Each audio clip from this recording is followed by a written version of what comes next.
Welcome back, everybody, to the episode of the Jay Stevens Podcast. This is episode number 125, dedicated to a country who on August 20th in the year 1900 beat France in cricket's only appearance in an Olympic Games, the country of Great Britain. And as always, thank you for sending and downloading to the episode of the podcast. On today's episode, we have Mr. David Shepard, national sports writer for CBS Sports Radio, coming on talking to us about the NBA playoffs and a little bit more. I recently came across David on Twitter. I don't know if I found him or he found me. I'm not sure. But one thing I noticed about him is he's a person that does not mind tweeting words of encouragement or just sending things out there to encourage people that are podcasters, sports writers, just encouraging people in sports. And it was really fun to talk to him because he does some stuff on YouTube. He does some stuff on radio as a producer, podcasts as well. He podcasts his YouTube show. So he does a lot of stuff where he's busy. So I was really curious and excited to have him on, and I was thoroughly impressed, even more than I thought I would be when he came on, to just basically chop it up a little bit and share his knowledge and get into talking about the NBA playoffs. Also, remember, every single Saturday morning at 9 a.m. Eastern Standard Time, from 9 a.m. to 10 a.m., the Jay Stevens Morning Show is live on the Podbean app, Podbean app. Check that out every single Saturday morning. As you have noticed, the audio finds its way on this feed after the show is done, after the show is live. Audio is recorded, goes up for you on Saturday morning, shortly after the show, for you to enjoy the show if you are not able to catch that show live. One more quick thing. I know I'm full of excitement today, and this next thing I'm about to mention that I mentioned Monday is one reason why the Jay Stevens Podcast is on YouTube. Yes, your boy finally put everything up on YouTube, every previous guest appearance. Some are audio, some are video. You can catch me and Iron Eagle chop it up a little bit. Myself and my buddy Cody Gwynn chop it up a little bit. Two of the most enjoyable guest appearances, interviews, co-host styles that I've done since being a podcast host. You can check those out there. Go to YouTube, search the Jay Stevens Podcast. Click the subscribe button, tell your friends, put it on YouTube, put it on social media, share it around. Let's help this thing grow. YouTube is a great way to help you, the listener, you, possibly the viewer, if you want to watch it, help you enhance the listenership or the way you can view the podcast, the Jay Stevens Podcast on YouTube. Check it out. I'm sure you will enjoy it. Before I get to my conversation with Mr. David Shepard, a word from Plutus Sports Analytics. Plutus Sports Analytics is a company based on minimizing the uncertainty in sports betting to help you maximize your profit. Newfoundland's first sports analytics team provides daily predictions for all Major League sports so you can win big. Whether you want to hit MLB picks out of the park or get a slam dunk on your NBA betting tickets, Plutus is a company of choice. Head to PlutusSportsAnalytics.com. That is PLUTUS sportsanalytics.com. Use code JSP10 for 10% off their deadly service. Let's go ahead and take a trip to the state of New York to enjoy my fun conversation with Mr. David Shepard of CBS Sports Radio.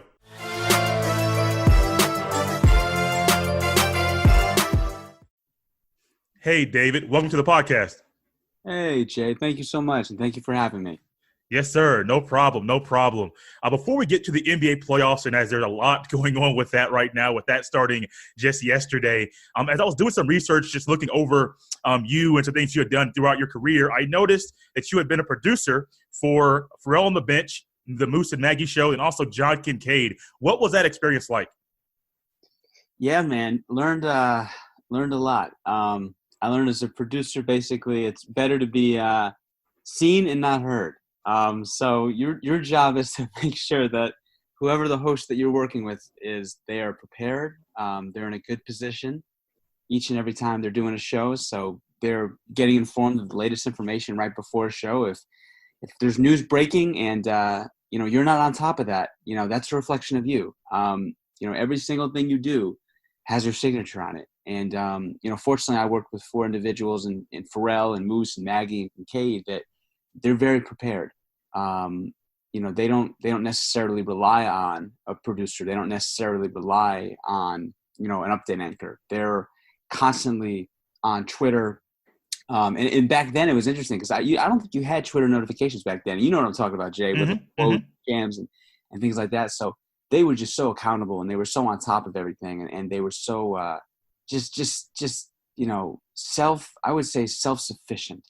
And basically they kind of taught me that every single thing you do in this business, you have your own signature on. So if something happens and you miss it, that's a problem. That is a problem. I to this day, I still listen to John Kincaid. I think he's on CBS Sports Radio on Sunday mornings. I try to catch that show a little bit. But When I saw Pharrell on the bench, that one was with Scott Pharrell. That was different because I remember, and you may have been the producer of the show way back then when I started getting into national sports radio. I was doing a lot of local stuff when I listened to it when I was in high school. And then I fell into CBS Sports Radio. I believe Scott Pharrell came on before Amy Lawrence. And that was kind of like my late night thing. I worked later hours at that time period. So going to work or coming home from work, one of the two was on the radio. And it was nice. The only thing with Scott, his voice was very distinct and it was different. So it took me a while to get used to his voice. But once I got used to it, I was like, this guy is very entertaining, especially for being later in the day. He does a very good job, David, of keeping the listener's attention.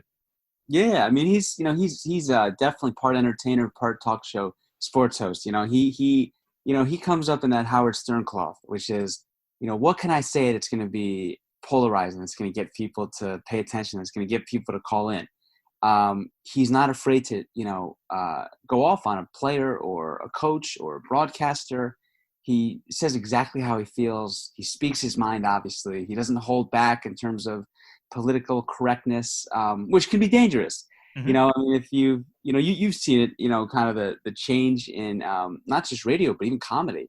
Some of the stuff you could say 10 years ago, you can't say anymore. And when it comes to guys like Pharrell, he's really had to tiptoe that line. But yeah, man, you're a radio savant, man. You know the history of radio. Talking about Scott Pharrell on the bench and then right before preceding Amy Lawrence, man, that's good. Did you listen to Tiki, Dana, and Tierney? Did you listen to DA? Did you listen to Doug Gottlieb, Jim Rome? Are you a Stephen A. Smith guy? Colin Cowherd, Skip Bayless? So let's go back with my history. You mentioned a lot of people that I have listened to. My first findings of Stephen A. Smith on radio, goodness gracious, this is like 2011, 2012 when it was him and Ryan Rucco doing a show together up there in the ESPN affiliate up there in New York. I know they had a show, and then I heard about the Four Horsemen. I was like, what in the world is this? And I live in Indiana, in Indianapolis, so I don't know all about the New York sports talk radio scene. So that was kind of like my introduction to that. Here locally, I did a lot of stuff here. There was a guy named Mark Patrick, and for the longest time, I thought him and Dan Patrick were brothers, but they're not. Right. They just had the same last name. Right. But it was Mark Patrick here in Indianapolis. He did the Drive Time 3 to 6 show on the main sports talk radio. But yeah, Tiki, I think it was Tiki Barber. He had that morning show. DA was there for a little bit. Now he does the 6 to 10 for CBS Sports Radio. I was doing Jim Rome when I think it was Rome is Burning way back then when it was a TV show. /radio show, I believe he had. So yeah, I mean, sports talk radio has been my thing for years. Started locally in Indianapolis, and then as we started getting smartphones and we could stream stuff, I started listening to radio shows around the country, and I kind of fell in love with CBS Sports Radio back at 2011, 2012. I'm not sure what it was, but I think it was Scott Pharrell and Amy Lawrence, that late night thing where they could keep my attention, and it was always entertaining. Amy Lawrence's style is unique to her. Scott's style is unique to him. But even though it's unique, it was nice to have that contrast late night when you're looking for something to listen to, because podcasts weren't that big back then. But then now when you talk about the history and how these people's shows have just blown up, I know it wasn't there at the beginning, but I like to say that I would be fans of Scott, Amy.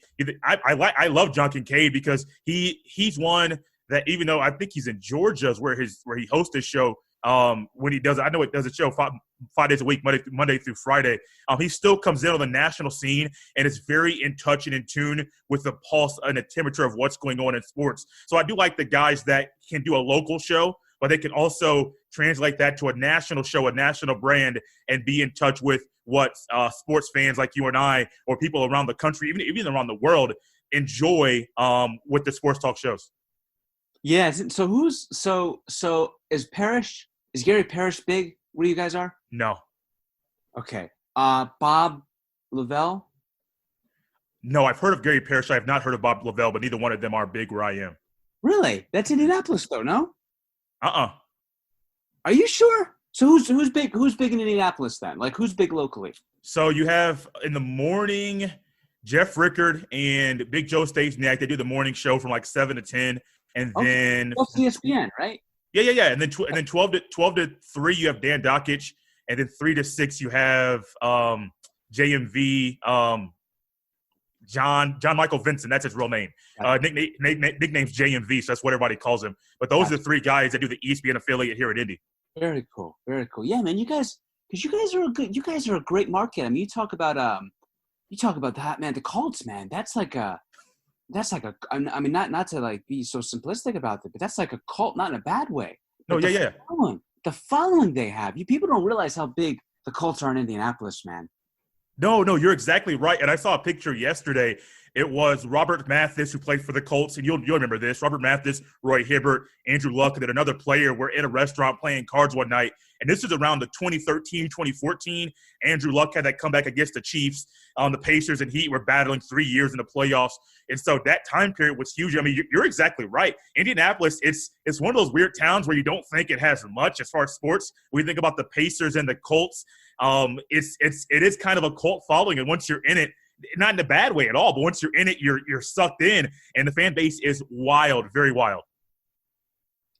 Yeah, man. I mean, I don't know if there's – I mean, to me, and tell me if I'm wrong, I don't know if there's a more loving relationship between a player and fan base than cult fans and Peyton Manning. And I even say that to be true about Brady and Boston. I mean, am I wrong on that to say that I don't know if there's a more respectful relationship that fans have between a quarterback, even though he had only one Super Bowl? Is that fair to say? Because that was special. Oh, you're spot on with that 100%. And it really hit hard with me when Jim Irsay, and I think he had like Bill Polian go at the same time, where he kind of cleaned house. Peyton Manning came off the injury the very next year. Manning didn't get re-signed. Dallas Clark was gone. They kept Reggie Wayne, but I think they kept Mathis. But there were so many players that they just let go. It was like that we got a truck, we got a bus. We're going to drop you in the middle of nowhere and let you out. That's kind of what it felt like. And so, no, you're exactly right. To this day, even though there's the one Super Bowl ring, you got to think the Colts in Indianapolis, they hadn't done anything. I mean, they hadn't been good. Yeah, they had the run in like 95 when they went to the AFC Championship, lost to the Steelers. But other than that, that was kind of their bright spot. So Manning comes in, has a rough start to the beginning of his career, and then went on to a historic career, won Super Bowl, got back to another one, but Drew Brees and the Saints were too good at that time. Even though it's that one ring, man, it is a huge following. I thought that second one was theirs. I thought they had the Saints. I remember they were down a touchdown at halftime. Is that right? Does that sound right? I think so. Down a touchdown. The Colts are driving, and then we know that the pick six, and that kind of changed the trajectory of that Super Bowl for sure. Man, he should have had more than one. He definitely should have had more than one. I thought I can't believe the Steelers beat them when it seemed like they were going to go undefeated. At one point that season. It is amazing to me. I still can't believe I lost at home, by the way, to Mark Sanchez. But it is amazing to me when you talk about being a shrewd businessman and trying to be ahead of the curve as an owner. And you say goodbye to Peyton Manning. Peyton Manning, then, the very next season he's healthy. And this is what is just so incredible about him. The very next season does an incredible job of, getting the Broncos to 13-3. They should have won the Super Bowl. If not for a gratuitous catch, and I'm forgetting the receiver's name on the Ravens, but bottom line is the Ravens just pulled it out of to win that game. It was just incredible. The 4th and down play, Flacco, going right to the defender's hand. But, that Broncos team, should have had 2 Super Bowls with Peyton Manning. And then you look at the flip side of that with Andrew Luck, and then Andrew Luck says goodbye to you guys in his late 20s. It's just kind of poetic justice what happened with Irsay, Yeah. I mean, you're right. Yeah, that was crazy, man. That was crazy when Luck just one preseason game just says, yeah, guys, I'm out. I was watching that game, preseason game number 3. My memory is somewhat vivid with that moment. He walks off the field. I get an alert on my phone that Adam Schefter breaks the news. And I'm like, excuse me, this can't be real. Like, we know that he had issues with the injury in the offseason recovering, but now you're saying he's gone. And the team had to been this, well, was it 1 year? But it's you're still finding out that after Peyton Manning, the team's trying to find a quarterback to stick and to be sustainable for year after year after year. Luck had injuries. If he didn't have those injuries and those injury concerns, we would be viewing him in a different way than we did. But those injuries kind of shaped the way that he played, and he couldn't get over some of his own inabilities to change his playing style to adapt to the way that today's NFL is being played.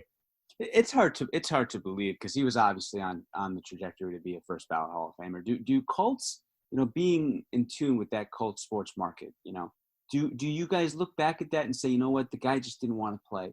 He could have mailed it in. He could have taken the money. It could have essentially been a blank check. Given the fact that he wasn't going to put his heart and soul into it. Or you know what, he did save the franchise money because he did say, you know what, my heart's not in the guys, and it's not fair for me to put my body through this. It's not fair for me to put a fan base through this. I'm just not 100% behind this. Has that narrative changed a little bit in terms of how fans have reacted? And they were pretty harsh when it first happened. We know the boo birds were very, very loud that particular preseason day. So I'll give you a few scenarios of fans that I've listened to and then give you mine. A lot of people think Andrew Luck was not good. Just being completely honest with you. A lot of fans think he was not good. Wasn't good?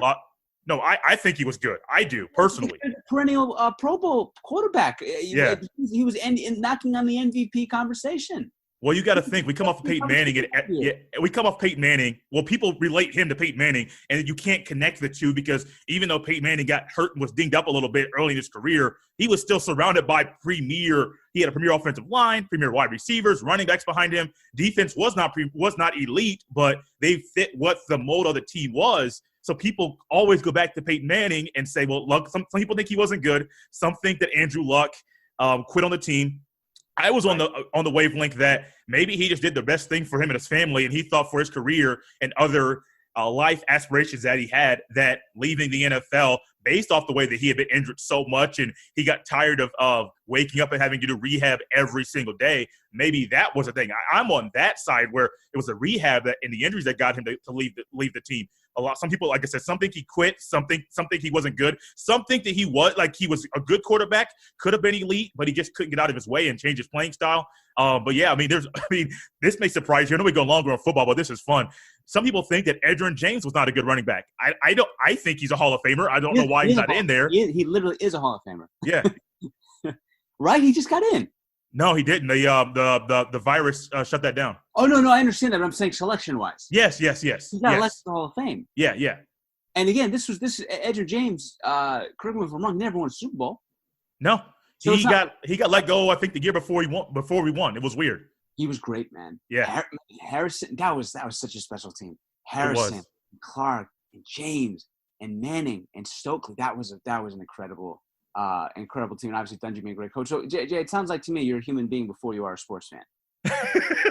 I try my best. Right. Like, it's fun to me. Like we're watching these games now, and this is coming from someone that works in the sports media, and obviously you're in the sports media as well. It's interesting because do you look at it and say, you know what, fans are such a big part of this game because because listen, it does change the dynamic when you're just seeing players play a sport and there's really no fan public involvement. I mean, you watch like these game shows now. These game contests, whatever you call it, whether it's like America's Got Talent or, So You Think You Can Dance. It's just different. It's just so much different without the fans. I don't know if it becomes less exciting for you. I know I've had this conversation with a lot of people, but just like for your perspective, like does it feel the same? As being a fan and a host, is that what you're talking about? Watching it without fanfare, watching it without the excitement of a crowd, the you know what I mean, the decibel levels that a crowd can get at, the fan reaction when a great play happens, or the shock when a great play goes against your team. No, it's not the same. It's not. Different. It's not the same at all. I've tried my best to make it be the same. But when you go your entire life with it being one way and then all of a sudden it's not, you can't change that in 2 months, 1 month, 15 days. You just can't change it. No, it's not the same at all. Man, it's been such an interesting time, man. It's funny. Also, when I think of Indiana, you can't help but think of the job that Bobby Knight did in Bloomington. Man, it's funny because I didn't make the connection. I should have realized you are an Indy guy. That's such a special sports town, man. Indianapolis. It is 100%. Another thing that is special to a lot of people. The town is very special to many people around the country, which is Los Angeles, California. But then also the team that for so many months going back into what was last October, which seemed like it was years ago, before the season, many people thought that the Lakers would be the forefront, that would be the favorite, that LeBron James would get another ring, get one more tally with the win in the win-loss column with the NBA Finals. But now we're seeing no Rondo. Now we're seeing no Avery Bradley. And as special as people think this team what was going to be, could be, is, and it maybe can be down the road at the NBA playoffs, there's a guy by the name of Damian Lillard that wants to change the narrative with this series. How do you think, transitioning to basketball, how do you think this series is going to shape out? And also, do you think the loss of primarily Avery Bradley will hurt the Lakers in the series? So I know the flavor of the month is Damian Lillard, and he is great. And he's going to be a first ballot Hall of Famer. I love the redemption story of Carmelo Anthony. With all that being said, one team has LeBron James and one doesn't. So true. One team has Anthony Davis and one team doesn't. And I know Anthony Davis is Mr. 1 quarter through 3. And I know the fourth quarter and him have never really gotten along. And I know that, Frank Vogel, there's been question marks about his ability to coach. And no one ever thinks that anyone besides LeBron James is a head coach in which LeBron James is on the team for. And look, we know what Dame is. Now, Dame has been historically great, right? This past eight seeding games. We get all that. But this is the same guy that also got swept by the Golden State Warriors without Kevin Durant. Mm-hmm. We have to be mindful of that. We have to be mindful of the fact that C.J. McCollum also struggled against the Warriors. So, look, I'll believe it when I see it. What we know of LeBron James is every time he's been in the playoffs, from 2011 to the 10-11 season to 17-18, he has made the NBA Finals. We know that LeBron in the postseason, he has never been one and done, ever. The guy's been in, I want to say now, 14 postseasons. He's never been one and done. He is the 1 seed. So people can make, all the discussion and analyze all they want about what the loss of Avery Bradley is going to look like and what playoff Rondo not being there is going to look like. But the reality is, and I hate to say this because I listen, you want an upset in the NBA playoffs. You want to see LeBron James lose because he is such a great player. And it creates such buzz, and it creates such a great storyline, and it creates so much excitement, and engenders so much interest from fans alike, and casual fans, and diehard NBA fans, and I get all that.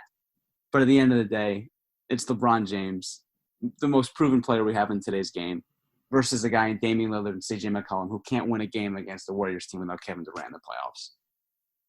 That may be the most level-headed response I have heard throughout this whole time period where everyone's fallen in love with Damian Lillard over the past 8 games that I have heard ever. Well, not ever, but what I'm saying, since that time period. Because what you're saying is true. Like, you're throwing facts out there. You're not just throwing something up against the wall hoping it sticks. No, there's literal facts out there stating who the Lakers have, the track record of those players, who the Blazers have, the track record of those players. And I heard Jeff Van Gundy say this. He mentioned that the loss of Trevor Ariza is going to be magnified during the series because the Trailblazers aren't that good at defense. And so you think about Ariza and what he's doing. Okay, cool. If the Trailblazers had to score 120 to win a game, just a game, okay, they might do it just once.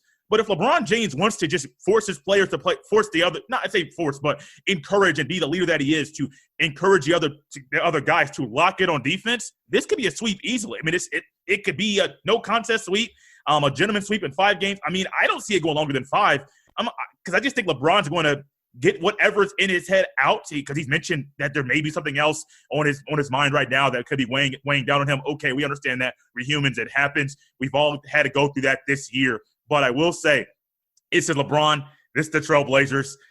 I'm not thinking it's going to be an 8-1 upset. I'm not thinking that at all. And I do appreciate your level-headed, factual response to approaching this series. Well, thanks. I got to get something right every now and then.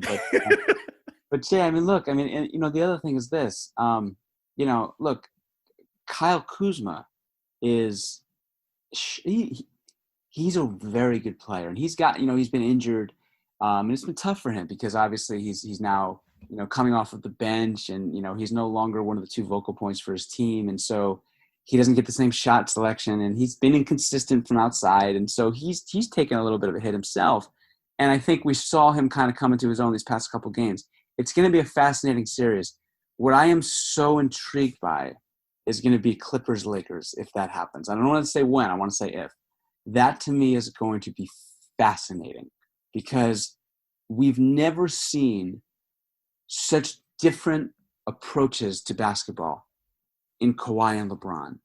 We've never seen that. And there's been so much question marks surrounding Paul George and Anthony Davis because now Paul George has had more playoff success, but when the moments come, when the bright lights shine, Paul George isn't always there. Anthony Davis definitely isn't always there. We also see Doc Rivers. There's been so much speculation and narrative and conversation and dialogue surrounding how good is Doc Rivers. He had that championship season in 2008, but what has he done since? He should have won in 2010. He shouldn't have lost to the Rockets in 2015. They should have went to the Western Conference Finals. I feel like the Clippers, while everyone wants to make it great that they, took 2 games off the Warriors, I felt like they absolutely dropped duds at home against the Warriors last year. I thought that should have been their series, to be honest with you. If you can win 2 games on the road against Golden State, you got to be able to win a couple at home too. So it's so fascinating for so many reasons. And then look, how great are the Bucks now? How great is Giannis? Is this their time? You remove his kryptonite in Kawhi Leonard now all of a sudden. Is this a rollover for the Milwaukee Bucks in the Eastern Conference? There's so many fascinating storylines. I thought the Mavericks screwed themselves by becoming that 7th seed, by the way. I think if they're a 6-5-4-3, they find a way to move past the first round. I think they completely screwed themselves by finding themselves to that 7th seed. I'm right there with you. You mentioned the Eastern Conference, and that was kind of next on my list here. Going to kind of go quickly through a couple of these, maybe say longer because you and I love to talk. The Philadelphia 76ers, and I was listening to the new show on ESPN, Zubin, Keyshawn Johnson, and Jay Williams. Like Keyshawn Johnson made this very statement and comment about the 76ers. He's like, we've been talking about the process for 3 years now. It could be 4. He mentioned 3 years. We're in the same spot. We haven't gotten any further with the process than we have when we very first started. Yeah, we're in the playoffs. Okay, cool. But I haven't seen any conference finals appearances.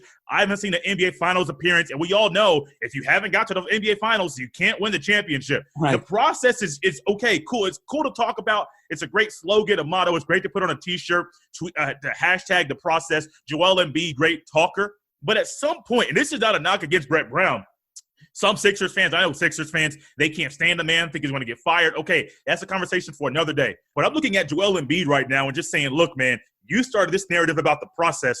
When is the process going to actually move forward past where it currently is? David, how do you view the process and its progression or non-progression throughout his career? I think, well, first of all, I think Joel as a person is amazing. To me, yeah. It kind of puts into perspective what's happened during this pandemic. For the owner, Joshua Harris, to say, I'm going to cut back salaries. And, the reality is what this pandemic did for so many individuals, so many families has just been devastating. And for Joel not making nearly the money that, 76ers chairman Joshua Harris makes and says, you know what, I'm going to basically compensate for the losses that, Philadelphia 76er employees are getting. And I'm going to make up for the personal losses that you're going to take for it. And then you have the owner who's more than double Joel Embiid's age saying, hey, you know what? I'm going to cut money now. I'm going to make sure we're trying to nickel and dime and save everything we possibly can. That, to me, says more about him as a human being than any conversation about the process, any falling short of an NBA championship will. He's a champion. He's a champion as a human being in my mind.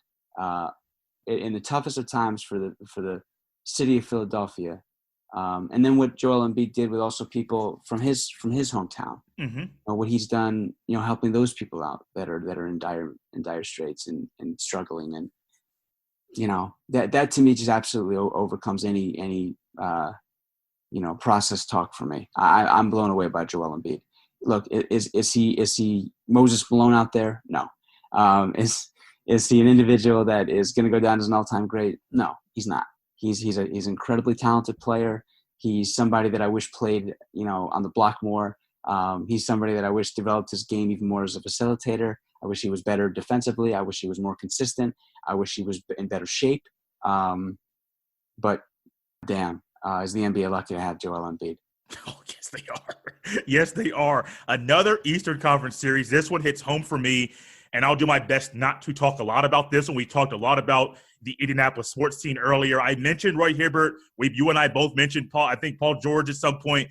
Neither one of those guys are on the Pacers at this time.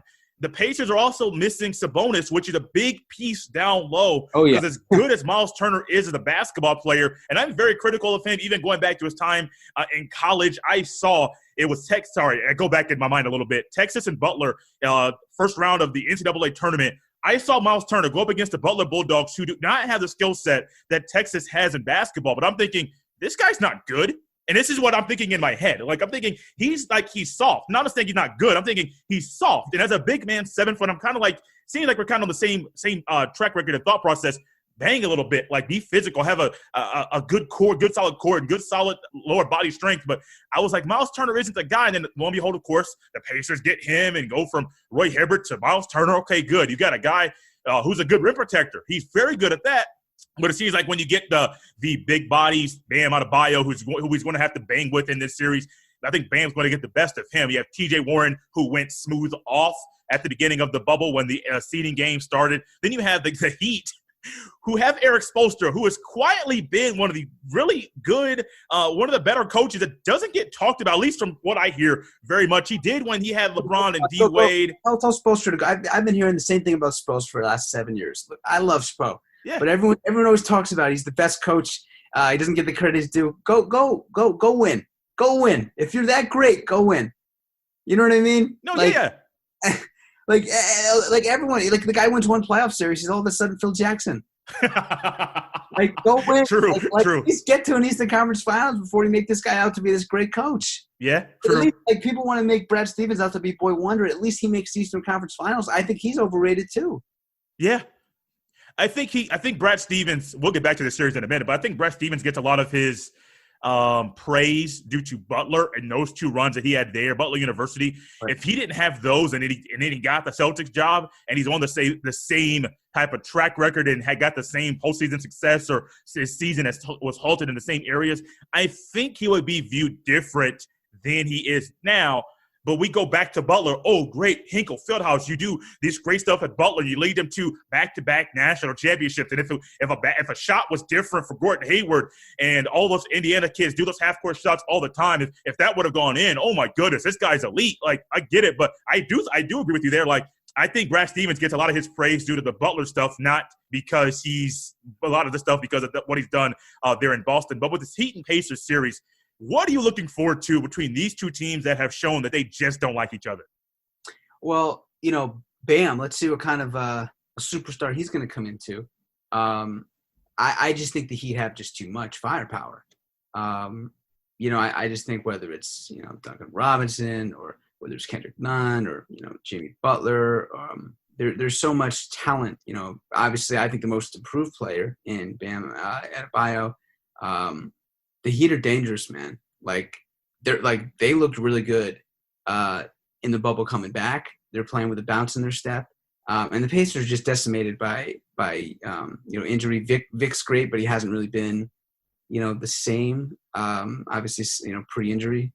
So it's going to be an interesting series. I like Nate McMillan. You want to talk about an underrated coach? He is one of, if not the most underrated coach in the NBA. I think Portland made a mistake in getting rid of him.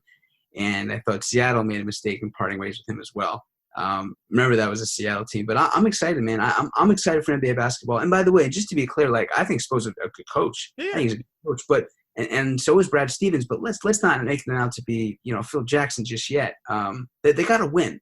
Larry Brown, won an NBA championship against the Lakers and Shaq and Kobe and Karl Malone and Gary Payton with Chauncey Billups as his best player. True. Very true. And I'm right there with you. They have to win.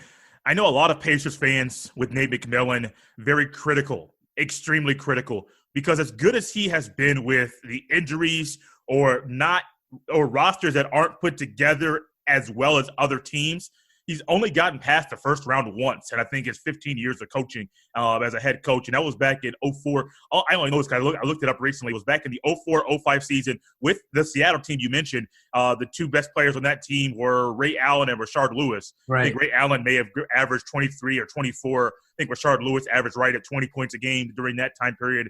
And so you have to go back that far, and a lot of people, they're looking for – don't just give it to the playoffs. Okay, cool. We know you can get to the playoffs. We know you can put a bad roster. You can win some games. You can get to the playoffs, but get past the first round, get past the second round, do something in the conference finals. I think it's a lot of Pacers fans. These are buddies that I talk to. I've actually been very critical of him as well. I think he's underrated by some, but myself and other people were like, look, man, at some point you gotta get us past the first round because Frank Vogel did that quite a bit. We've done it before. We want to do it again. We don't want to be a one-hit wonder every year in the playoffs. We want to get further than that. And this is me speaking as a fan right now, if you can't tell. Like, we as Pacers fans, I shouldn't be doing this, but it comes out every now and then as a host. We want to get past the first round. And no matter what Nate McMillan has done with a good roster without it, it seems like he just can't get past that hump. Yeah, matchups may be the problem, but at some point you got to be a better coach than you have been and get past that hump, get over the hump, and get more postseason success than he's had. Yeah, I can't say it better. Let's go the Western Conference. There is a team, actually you mentioned them already in the Clippers, but the team they played last night in Luka Doncic, not so much this year with the playoffs with the Mavs and with Luka, but for the future, kind of projecting the future. And then I'll ask you for your NBA prediction for the NBA championship prediction here in a second, but right before we wrap this thing up. But with Luka last night, and I didn't know this stat until I was watching, I think it was Get Up this morning, that Luka had the most points in an NBA debut with any team in the NBA. 42 points last night, 7 rebounds, 9 assists. We marvel at his numbers. I forget who was mentioning it this morning, that he actually has had a lot of success in professional basketball from what he did overseas. So that's very good for him. I'm not one to marvel and get ooh and ah over stats. I know that 19 assist game he had recently where he did that pocket pass between the legs. I forget who the big man was who rolled to the basket for the two-handed dunk, and that got me out of my seat. Like, this kid is special. We know he's special, but I'm curious to see or to hear kind of your thoughts on Luka and how he'll be in the future, because this guy has a bright future from what we've seen so far, and a lot of people are excited to see what's to come. Yeah, Jay, you still got me, right? Yeah, I got you. So it was interesting. So I was literally just watching a Luka highlight as you said that, and then it faded down just like his defensive abilities. But look, my man, I like that. right, no, because I wanted to kind of give him a fair shake. You brought up Luka, and I wanted to go to a play that he particularly had. Here's the thing about Luka. Ready? He's great. He's a great basketball player. And remember, this is at 21, right? This isn't at 25, 30, 35. This is at 21, so I want to be fair. Mm-hmm. This is a great basketball player. I don't know if he's a great winner. I get it. I get that. And I like how you bring up the defensive aspect. I'm a guy that I'm very critical of teams defensively. I have not gotten hard on a lot of players or teams just yet. I'm waiting for the playoffs to kind of get in the middle, to be like, your defense isn't good, you're not going that far, and just try to hone in on that. But that's a very good point that a lot of people don't mention about Luka. He's great offensively. He's great. He can do just about what he can pass. He can shoot. He can rebound. He has a nice step back. We marvel at the numbers, but on the defensive end, a lot of people lose sight of how important that is. We mentioned it earlier with the Portland Trailblazers about how defensively they're going to be hurting against the Lakers. And so many teams in the NBA, today's NBA has been up and down, layups and threes, not much mid-range, very little defense, if anything. I mean, there are times I'm watching basketball games, it's 140 to 140, and I'm like, this wasn't, like, fun to watch. I mean, it's up and down. It's okay. Like, I like watching offensive basketball, but I want to see someone play some defense. I want to see someone not let the shot go up very quickly and very easily. And so I know that with Luka, he's kind of playing in a time period where that part of his game isn't exposed, not just on the basketball court, but by people that are writers, that are in the media, because it's almost like out of sight, out of mind. When there was a time period, if you didn't play defense, even if you were an elite player, you got exposed every game because people saw your weakness and they exploited it. And I hope, this is me because I'm a big Luka fan, I hope someone gets in him and says, young man, you have a chance to be great. You already have a good offensive game, a good skill set, but you got to play defense. You have to. You don't want to be a guy in your 40, 45, 50 years old where you're talking and you're doing interviews and people make fun of you for not playing defense. You don't want to be that guy. Yeah, you can throw all the stats out there, but they'll say, well, we have all these clips of you being bad on the defensive end. And, well, we're here to talk about that to this day. But I'm very curious. I hope. I'm not sure if we'll stay in Dallas or not, but I would love to see Luka on the defensive end be a whole lot better. Very quickly, David, I know I said NBA Finals prediction, but give me who you think's going to win the West, win the East, and then win the NBA Finals for this year. Clippers, Bucks, Clippers. So quick. And I'll tell you this very quickly. I'm Clippers in the West, Raptors in the East, and then I just changed it to the Raptors winning the Finals. All year long, I was Clippers the entire time. And I don't know what it was in my head. I don't know if it was Nick Nurse. I'm not sure. I'm a bigger Kyle Lowry fan than most. I don't know if it was just that love for me or my appreciation for Kyle Lowry's game. I don't know. But for some reason, I switched it from the Clippers winning the Finals to the Raptors. What Nurse has done with that team, with Siakam being the best player, Lowry being an aging point guard, certainly not showing the age, playing like he's 25 on a rookie contract, the Raptors are special, man. That what Nick Nurse has done with that team, being the second seed in the East after losing one of the 2-3 best players in the world, it's incredible, man. Their story is incredible, and it's exactly the way they want it. They want to be under the radar, which they obviously have been. They do. David, this has been fun, a lot of fun.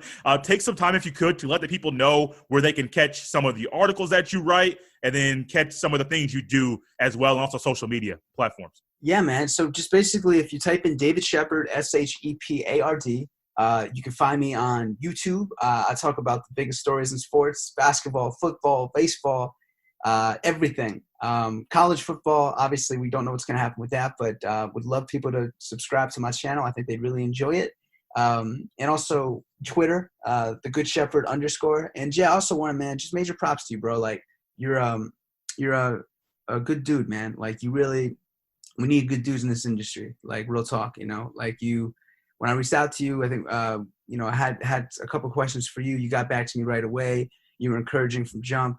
So I really appreciate not just what you do, but who you are. And I hope people that follow you know the good qualities that you have, the kind of professionalism that you exude, and the type of person that you are. So I do want to make sure that that's mentioned here. Thank you so much, David, for that. Do you have any lasting thought? I don't want to skip over what you said. I really do appreciate the kind words. But do you have any lasting thought about the NBA playoffs, NBA basketball, NBA season, anything like that before we wrap this up? Man, Adam Silver's a genius. Yeah, man. When he shut down the NBA, and I believe it was I don't know why I'm getting this wrong, but March 11th, I want to say. That Mavs game was the last game. He basically shut down the country.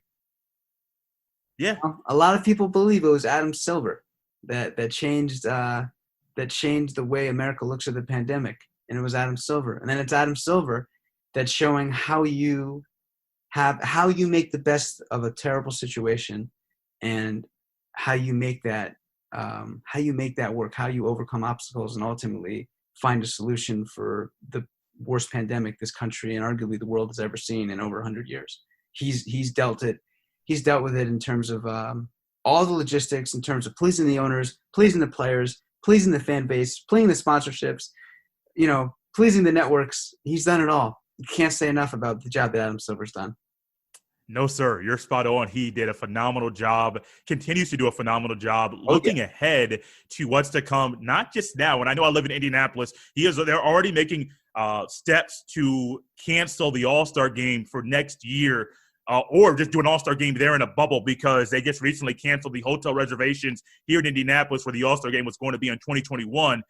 because of the pandemic and what's going on. Like people think he's looking right now. He can't. He has to look 6 months, 12 months, 18 months in advance to be ready for anything to happen. He has done a phenomenal job with that. Hate it as an Indianapolis sports fan. We want to host the All-Star game, but I understand. Some people will go up in arms and get mad. Understand that this is bigger than any game. This is bigger than one event, and we have to adjust and adapt to what this virus is throwing our way. David Shepard, thank you so much for coming on here on the Jay Stevens podcast. This, my man, was a lot of fun. My pleasure, Jay. Thank you for having me, brother, and continue success with what you're doing.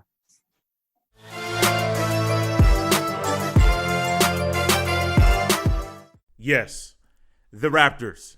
You heard that correctly. All season long, even throughout the bubble, even throughout the down period when the NBA was suspended before it returned in Orlando, it was the Clippers, baby. Paul George, Kawhi, Doc Rivers, the coaches that had experience, not just as players, but as coaches. The formation of that team, the way that it's currently constructed, I was on the wavelength of the Los Angeles Clippers. And then for some reason, I remembered who the Toronto Raptors have, how well they play together, the supporting cast that they have that are perfectly fine filling their role with the team. And there's a guy there by the name of Nick Nurse. It seems like he has somewhat of a Steve Kerr effect. Steve Kerr after Mark Jackson. Nick Nurse after Dwayne Casey.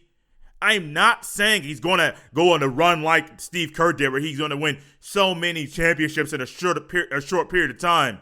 But if it happened, I wouldn't be shocked. That young man has this team bought in. Everybody is sold on what he is doing, on what he brings to them every single day, either in practice, a film session, or even a game, in-game adjustments. Hey, guys, this team is special.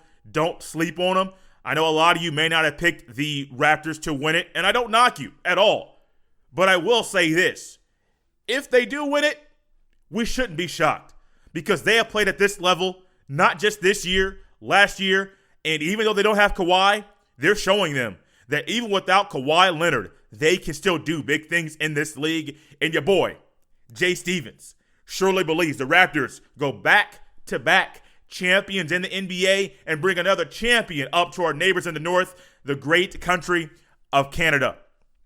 Thank you for listening to the episode of the Jay Stevens Podcast. As always, you can follow me on Twitter at JStevens07 if you're not on Twitter and you would love to connect with the podcast and your emails to jstevenspod@gmail.com. Remember to always subscribe, rate, and review. It's a great way for people that are searching for a new podcast to listen to come across this one. Then remember to always get the word out about the podcast via word of mouth. The things that we enjoy in life, we are more willing and somewhat wired to tell other people about. So no matter if this was your first episode or if you have been listening since episode number 1, be sure to let people know about the podcast. This has been episode 125 of the Jay Stevens Podcast. I'll see you next time.